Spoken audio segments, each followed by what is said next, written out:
Recently, I was watching your show. You had Master P on that thing, man. Right. One of the greatest interviews of, probably the best interview of 2023 so far. Wow. Okay? That's big. Oh, no, that interview was all pressure. You know, him and Romeo were having a back and forth at that time, man. I mean, having to sit down with P and just kind of, you know, break bread with him during that whole situation. What was that like for you, man? And what was that energy in that room like when y'all were having that conversation? Man, so how it started was I did a video about Master P and his son and entitlement, just on a nutshell of what I'm going through with my daughters, right? So when I did the video, it hit 500 and some thousand views on Facebook and so many views on YouTube and this and that. And then P reached out to me. I was in the gym because, you know, I'm trying to get my sexy on. So then I get the DM from P and he like, where you at? Yeah.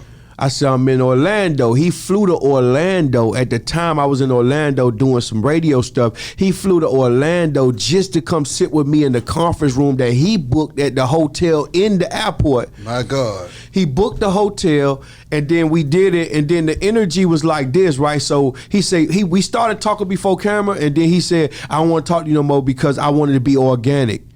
So just cut the camera on, we'll conversate from there. Yeah. And then he was like, man, he don't want to talk about the things about his son. I ain't had no questions. I'm like, man, let's just conversate. Let's get it. But he went into all that. You get what I'm saying? And the energy was like so informative, you know, from me sitting next to, you know, one of my idols, you know, growing up as a child. You know, ain't all nobody us love P, man.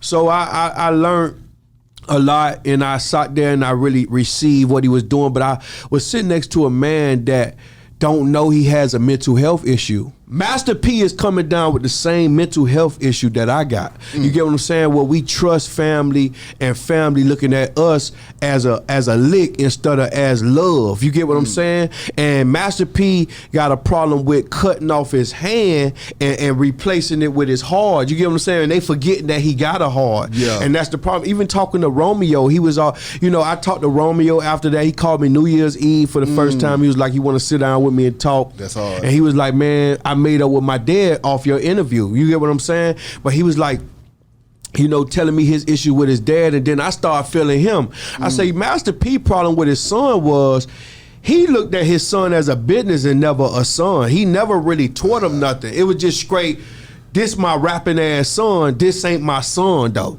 Like, we ain't never played ball together, catch, none of that. After he realized that he could make money with his son, it was just straight business. And Romeo looking at him like, Daddy, I ain't never asked for this Michael Jackson, Joe Jackson ass shit. I'm looking at you like Daddy. C Murder looking at P like, dude, I'm in prison. You got $500 million. Come get me out of jail. He looking at C like, you made that mistake. I ain't put you there. Allegedly, you made that mistake. Yeah. I did all I could. Yeah. But at the end of the day, you not finna pin me for a mistake they saying you made. Silk looking at him like, damn, dog. P, we ain't make, no limit ain't hot no more. What I'm gonna do now? And I'm in my 40s, and I got to live till I'm 80, 90, 100 years old off the little money. P looking at him like, Silk, I got on my hustle after rap. Where your rap snacks? Where your this? Where your that? Stop depending on me. No disrespect to none of them, because all of them right in their perspective, but at the end of the day, it's just like me around Cali. If I could see you politic hustle and how you do what you do, and you gave me $1 million worth of game for free, why I can't be the best student and become a better than my teacher? So everybody was right, but they had the wrong perspective. They became codependent. And then P got his faults too. You get what I'm saying? Yeah. With his son, Romeo, with his family and all that. You brought your family in that shit. You could never do business with family.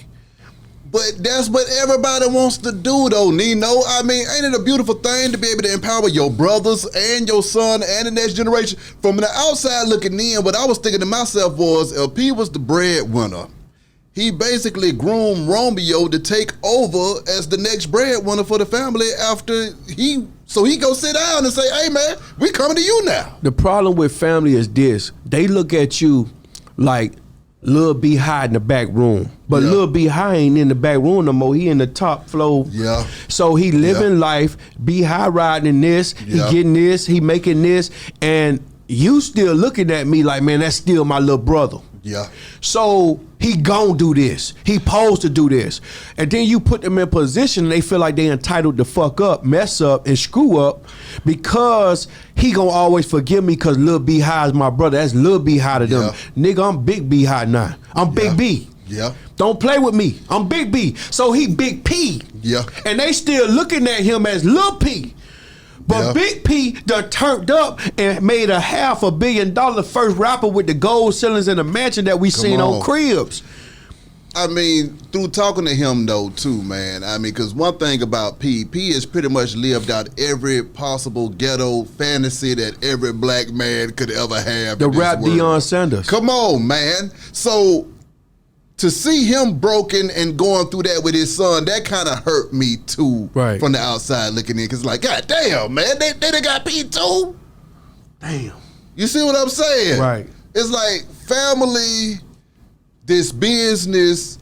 How do you, so do you feel like you shouldn't go into business with family though, Nino? I would never go in business with family. I want to do something with my mama right now. My mama is a master interior designer. Yeah. And I would love to put $1 million behind my mama in her business, but then I thought about it. Just coming up showed me, you my son, I could always utilize you, right? Yeah. And I ain't got no problem with it because she made me. But at the end of the day, man, I believe that family business will be divided with money and evil. You get what I'm saying? Always an entitlement and underappreciate and distrust, all that is gateways to you being stuck in the situation. You know what I'm saying? Because you put your family in position. And guess what? You leaving it for the public to scrutinize and make their own analogies about shit they don't even know about. Yeah. This your mama, this your brother, this is your son we talking about, Master P. This is Nino Brown mama we talking about. But he across in a courtroom, he's suing his mama because she owned $5 million. But damn, your mama made you. How you gonna sue? Nigga, we made $50 million. She owed me $5. I want my $5, nigga. You get what I'm saying? Mama got to pay too. I got to pay taxes. So the government don't want to hear nothing about no damn. That was your mama. That was your mama. Mama, you got to pay. A relationship aborted. Right now. Right, motherfucker. Right.